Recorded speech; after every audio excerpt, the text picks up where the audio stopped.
दोस्तों, ईरान के supreme leader Ali खamenei की मौत के बाद कैसे दहल गया इजराइल। जी हां, इजराइल की वो तस्वीरें जो इस वक्त मीडिया में बता रही हैं कि 24 घंटे, मात्र 24 घंटे चले इस सैन्य संघर्ष में कितना जबरदस्त नुकसान न केवल ईरान को हुआ है बल्कि इजराइल को भी हुआ है। हालत यहां तक आ गई है दोस्तों कि अमेरिका के राष्ट्रपति ट्रंप, जो कल से लगातार ईरान में तबाही मचा रहे हैं, उनके खिलाफ खुद उनकी मीडिया खड़ी हो गई है और अमेरिका की पूर्व उपराष्ट्रपति ने भी ट्रंप से कहा है कि ये जो आप कर रहे हैं हम इसका विरोध करते हैं। दोस्तों, ये तो मैं आपको इस वीडियो में बता ही चुकी हूं कि अली खamenei, जो कि ईरान के सुप्रीम लीडर हैं, और उनकी मौत हो चुकी है। दोस्तों, आप कह सकते हैं कि बहुत ही सोची समझी प्लानिंग और रणनीति के तहत अली खamenei को तब उनको निशाना बनाया गया जब वो अपने परिवार के साथ, अपने बहुत ही करीबियों के साथ मौजूद थे।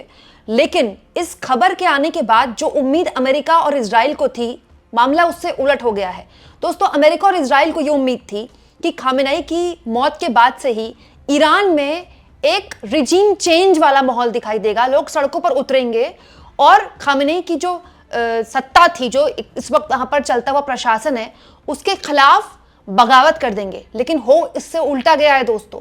लोग सड़कों पर तो उतर रहे हैं लेकिन शोक प्रकट करने के लिए, रोने के लिए, अपना दुख जाहिर करने के लिए। और स्थितियां यहां तक आ गई हैं कि ईरान के प्रशासन ने 40 दिन का शोक रखा है। वहीं दूसरी ओर दोस्तों, कुछ तस्वीरें इजराइल से भी आई हैं। क्योंकि इजराइल से तस्वीरें बहुत कम आ रही हैं, इसीलिए मैं आपको दिखा रही हूं। दोस्तों, ये जो वीडियो आप देख रहे हैं, ये लेखक और यूट्यूबर अशोक कुमार पांडे ने शेयर किया है।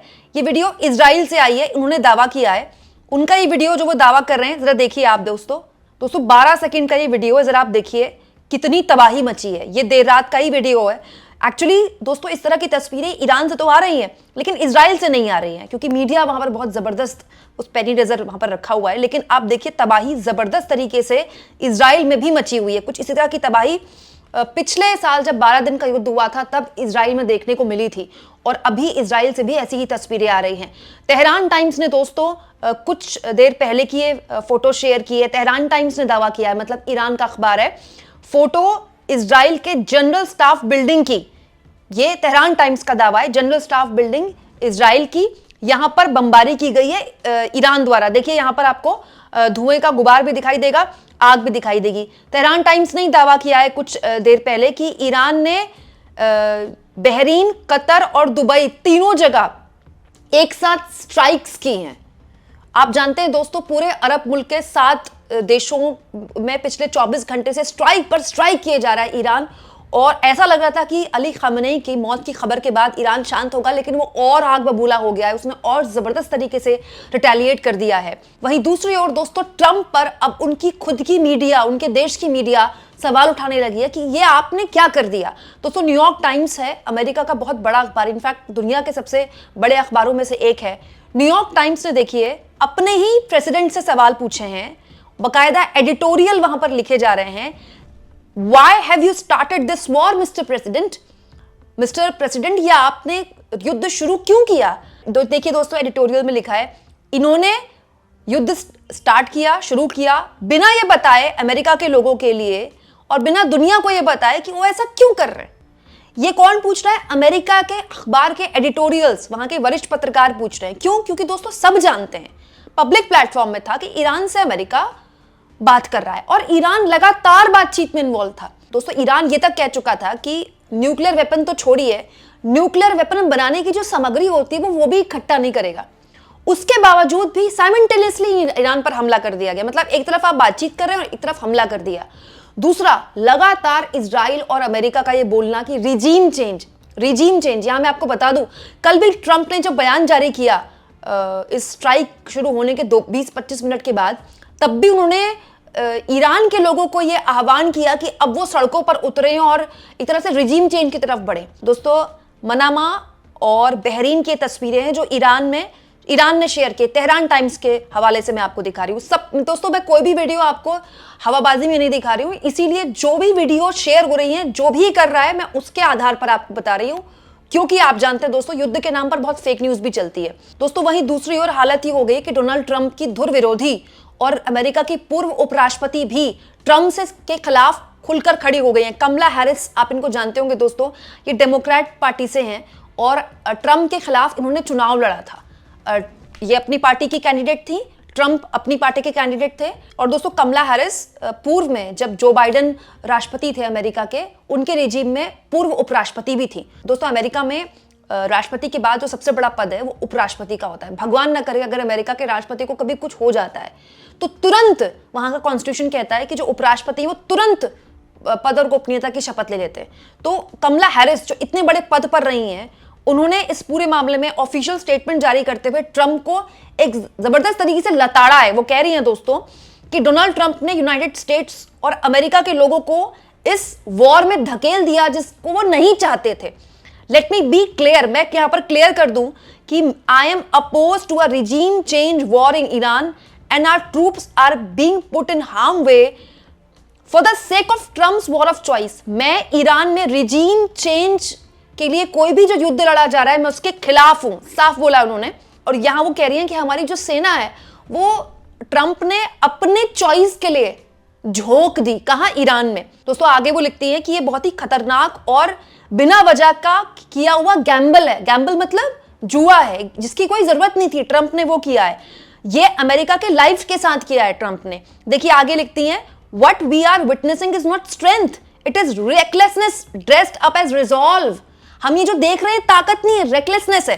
देखिए आगे बोलती हैं कि हालांकि ये लिखती हैं कि हम जानते हैं कि ईरान जो है वो एक खतरा है और हम उसके खिलाफ है कि वो न्यूक्लियर वेपन बनाए, हम नहीं चाहते कि वो न्यूक्लियर वेपन बनाए, लेकिन ये उसको डिसमेंटल करने का कौन सा तरीका है। दोस्तों ये वहां के पूर्व उपराष्ट्रपति बोल रही है और डोनाल्ड ट्रंप को याद दिला रही है कि आपने अपने कैंपेन में कहा था कि हम दुनिया में जितने भी युद्ध है उनको रोकेंगे, और ये तो झूठ निकला।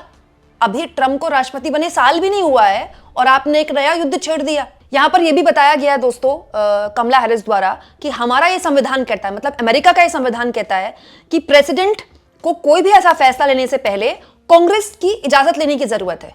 कांग्रेस की उन्होंने इजाजत नहीं ली और अपने हिसाब से फैसला ले लिया, क्योंकि कांग्रेस उनको ये बताती कि ये जो युद्ध में आप जा रहे हैं ये जस्टिफाइड है कि नहीं जस्टिफाइड है। दोस्तों एक्चुअली में अमेरिका के अंदर इतने सवाल वहाँ के पत्रकारों द्वारा, वहाँ के विपक्ष द्वारा ये उठाए जा रहे हैं क्योंकि दोस्तों ईरान ने जो हमले किए हैं अरब मुल्कों में, जो अमेरिका के मिलिट्री बेसेस है ना, वहाँ ईरान हमला कर रहा है, तो ये बेसिकली अमेरिका पर ही तो हमला माना जाएगा। और जाहिर तौर पर अमेरिका जो सबसे ताकतवर मुल्क है, सबसे ताकतवर मिलिट्री है उसकी, उसके बेसिस पर ईरान जैसा देश हमला कर रहा है जो पिछले 20 सालों से ऊपर प्रतिबंध झेल रहा है। और न केवल वहां हमला कर रहा है, नहीं, दुबई में क्या हाल मचा दिया ईरान ने, दुबई क्या अरब मुल्कों में क्या हाल मचा रखा है पिछले 24 घंटे से। अब बड़ा सवाल यह है दोस्तों कि क्या अमेरिका खुद दबाव में आएगा, इजराइल दबाव में आएगा, कब आएगा? दोस्तों ये तो खैर आने वाला वक्त बताएगा। लेकिन दोस्तों जो लोग ये सोचते हैं कि सुप्रीम लीडर खामेनेई की मौत की खबर के बाद ईरान में कोई एक अलग तरह का रिजीम चेंज हो जाएगा, वो ईरान को एक्चुअली में समझते नहीं है। दोस्तों ईरान शिया मुल्क है। दोस्तों शिया समाज में जो शहादत है उसको बहुत ऊंचा दर्जा है। दोस्तों आप सोचिए ना, ईरान के लोगों ने अगर अली खामेनेई की मौत को शहादत के तौर पर देख लिया तो फिर ईरान और इजराइल जो चाहता था वो हो पाएगा? दोस्तों ईरान का ना एक पूरा सिविलाइजेशन प्राइड है, एक पूरा इतिहास है ईरान का। ऐसे ही ईरान नहीं बना है, सदियों सदियों वहाँ एक सिविलाइजेशन प्राइड है और वो लोग उसको इंजॉय करते हैं, वो लोग उसको उस पर बहुत फक्र करते हैं। हालांकि ये बात बिल्कुल सच है कि खामेनेई की मौत के बाद एक सेटबैक तो है ईरान के लिए, क्योंकि खामेनेई सुप्रीम लीडर थे। देखिए दोस्तों ईरान में क्या है, प्रेसिडेंशियल रूल है, जो जनता द्वारा चुनी गई एक पॉपुलर मैंडेट वाली सरकार कह लीजिए या जो भी कह लीजिए, वही प्रेसिडेंट बनते हैं। लेकिन वो प्रेसिडेंट तभी बनते हैं जब खामेनेई के ऊपर उनका हाथ होता है, मतलब खामेनेई के वो लॉयलिस्ट होते हैं। रोज का जो काम है, रोजमर्रा की सरकार चलाना, देश चलाना, रोजमर्रा का जो काम है वो प्रेसिडेंट ही देखते हैं। लेकिन मिलिट्री कैसे काम करेगी, विदेश नीति क्या होगी और जुडिशियल सिस्टम में क्या होगा, वो बेसिकली सुप्रीम लीडर देखते हैं। खामेनेई केवल सुप्रीम लीडर ही नहीं थे, वो रिलीजियस लीडर भी थे ईरान के। लेकिन दोस्तों ये कह देना कि खामेनेई की मौत के बाद कोई रिजीम चेंज हो जाएगा ईरान में, आई थिंक इसके लिए हमको थोड़ा रुकना चाहिए, क्योंकि ये बात सच है दोस्तों कि खामेनेई का जो प्रशासन था वो पिछले लंबे वक्त से विरोध प्रदर्शन झेल रहा था। लेकिन कोई भी जो इस वक्त ईरान में विरोध प्रदर्शन कर रहा हो अपनी मांगों को लेकर, वो अपने आप को अमेरिका या इजराइल परस्त नहीं दिखाना चाहेगा। क्यों? क्योंकि ईरान एक सॉवरेन देश है, दोस्तों वहां इस वक्त इजराइल और अमेरिका ने हमला किया है, तो कोई भी अपोजिशन लीडर या कोई भी ऐसा शख्स जो इस हमले को इंजॉय करता है, जो कि इस तरह की वेस्टर्न मीडिया द्वारा वीडियोस चलाई जाएंगी कुछ दिनों में, या आप भी देख रहे होंगे जहां पर लोग नाच रहे हैं सड़क में, वो अगर कोई लीडर कर दे ना दोस्तों, तो वो एक्सेप्टेबल नहीं होगा। क्यों? क्योंकि वैचारिक मतभेद हो सकते हैं ईरान में किसी के भी, खामेनेई से पॉलिटिकल मतभेद हो सकते हैं, लेकिन इस वक्त ईरान पर हमला उसकी सॉवरेंटी पर हमला है।